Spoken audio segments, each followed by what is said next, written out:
Ditreskrim Khusus Polda Sumatera Selatan menangkap 2 pelaku pembuat Pertalite palsu.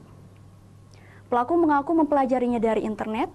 Dari pelaku, polisi menyita 4 ton minyak bumi hasil sulingan dengan zat pewarna.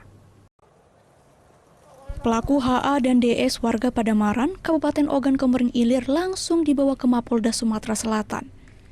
HA, otak pelaku atau sebagai peracik Pertalite palsu, sedangkan DS rekan pelaku sebagai pengangkut dan pemasok bahan baku Pertalite palsu kepada HA.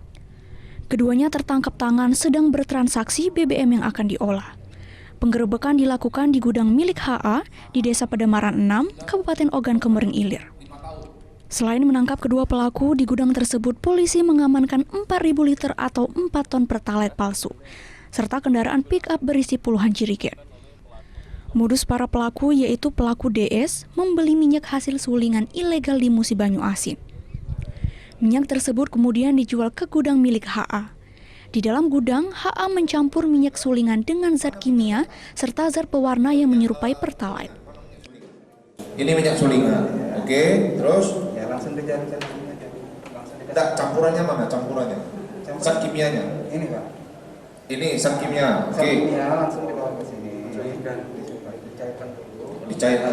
Kasihkan. Baru dicampur ke sini. Iya. Ini apa? Ini bahan ini tadi Pak. Ah, ini kan pewarna. Iya, pewarna ini dikasih minyak ini Pak. Oh, kemudian Diaduk. diaduk. Nah, jadinya seperti apa? Jadinya Ini? Iya Pak. Hasil pemeriksaan, pelaku sudah 5 tahun menjalankan bisnis terlarang dengan berpindah-pindah tempat. Sementara polisi menjelaskan jika pelaku dapat meracik BBM palsu karena mempelajarinya dari internet. Jadi tersangka ini sudah melakukan kegiatan pemalsuan atau pengolahan minyak sulingan ini sudah sekitar 5 tahun. Jadi luarnya tetap di daerah Kota Palembang, Pak? Dengan cara berpindah-pindah, jadi kucing-kucingan. Jadi tidak menetap di suatu tempat.